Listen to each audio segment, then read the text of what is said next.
There was a big interview with Eric Schmidt from Google about newspapers and journalism on Search Engine Land about a week ago, and he talks about, he's got kind of a more traditional view than you would imagine on newspapers, and particularly bloggers and the ability to do investigative journalism. He's very pro kind of traditional newspapers, but he makes his point about sources and the fact that journalists have to not just gain the trust of the readers but gain the trust of the sources on a number of levels. One, that they'll protect them in court. Another is that they will be kind of truthful, if you like, and impartial, and that kind of institutional thing, which I think is really relevant talking about regulation and the whole idea of how kind of accountable you are as journalists. So it's worth having a read through. It's quite a lengthy thing. So I've bookmarked that for this week, and that's it. Is that in the resources? It's on Moodle with a link to it. It's on Delicious as OJ 70102. Yeah. I've also shared with you all the presentation for this week. I said I had a kind of a lecture prepared. I'll dive into that there. I'll skip through bits of it, but you should all have access to it. In fact, what I did was I emailed you all the public link for it rather than share it because Google was going too slow. In fact, I actually found my Wi-Fi connection was faster than the Coffee Lounge connection. So if you need I'll boot up my Wi-Fi again. If you need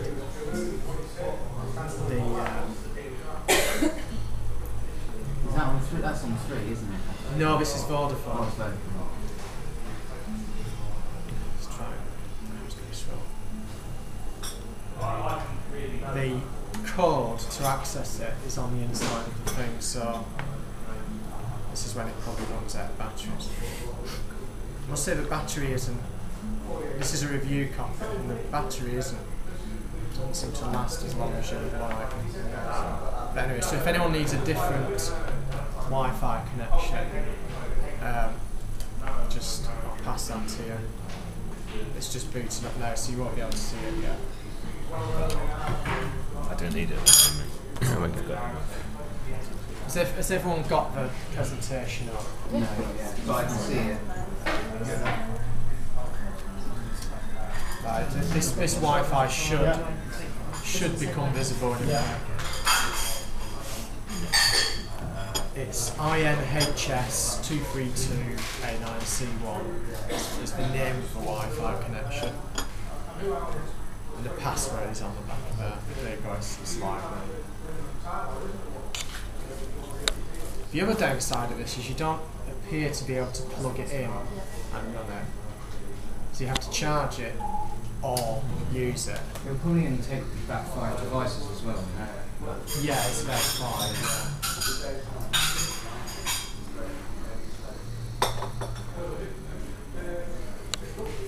I'm going to log off because I don't need it. I've just got the presentation now.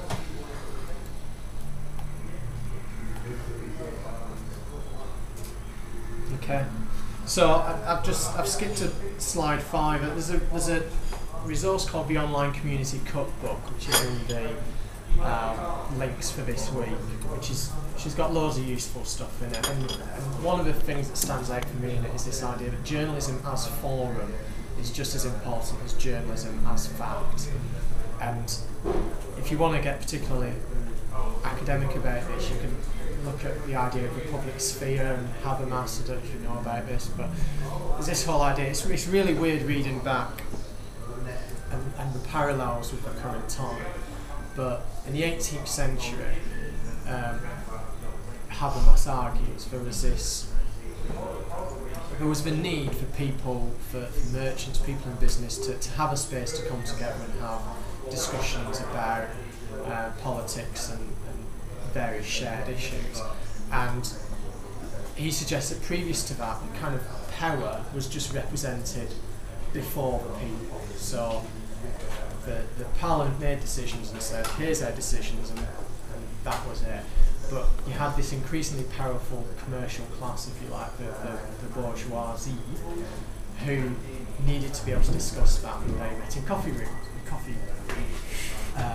houses, and talked about the issues of the day, and effectively formed this public opinion, this public sphere, and that public sphere then started to influence the political process.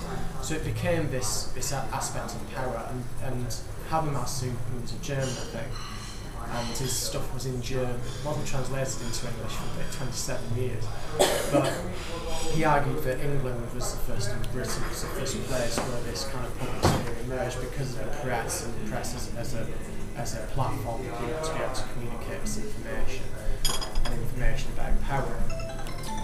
But what happened was, as that media became commercialised, that public sphere became less about important information being exchanged and more about selling advertising and the powerful class, if you like, presenting their version of things and kind of managing public opinion rather than serving. So that's where journalism as forum becomes particularly important, because it's a space of discussion, a space where communities come to a public opinion, they come to a consensus, but they have conversations.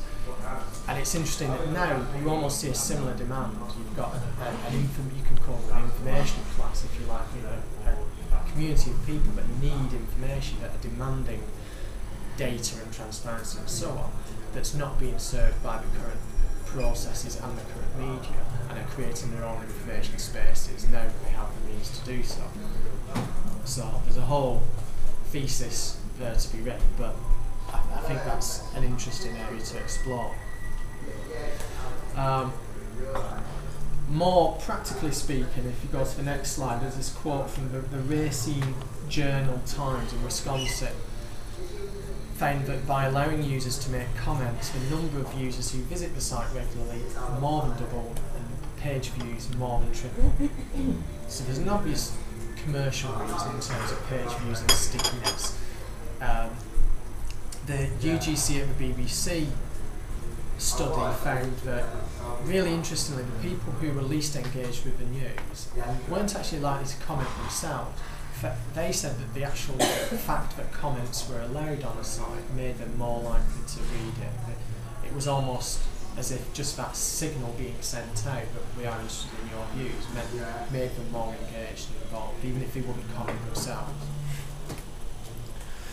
And then there's a number of quotes from a user engagement study about what people wanted from websites, and there's this themes coming out about the people who run the site seem to care about the visitors. It has a strong sense of community to it, very interactive, different perspectives. And these are really interesting comments for me. I'm as interested in input from other users as I am in the regular content of the site. So that journalism as forum is just as important to them as the journalism as fact, as content. And that conversation that takes place on the site.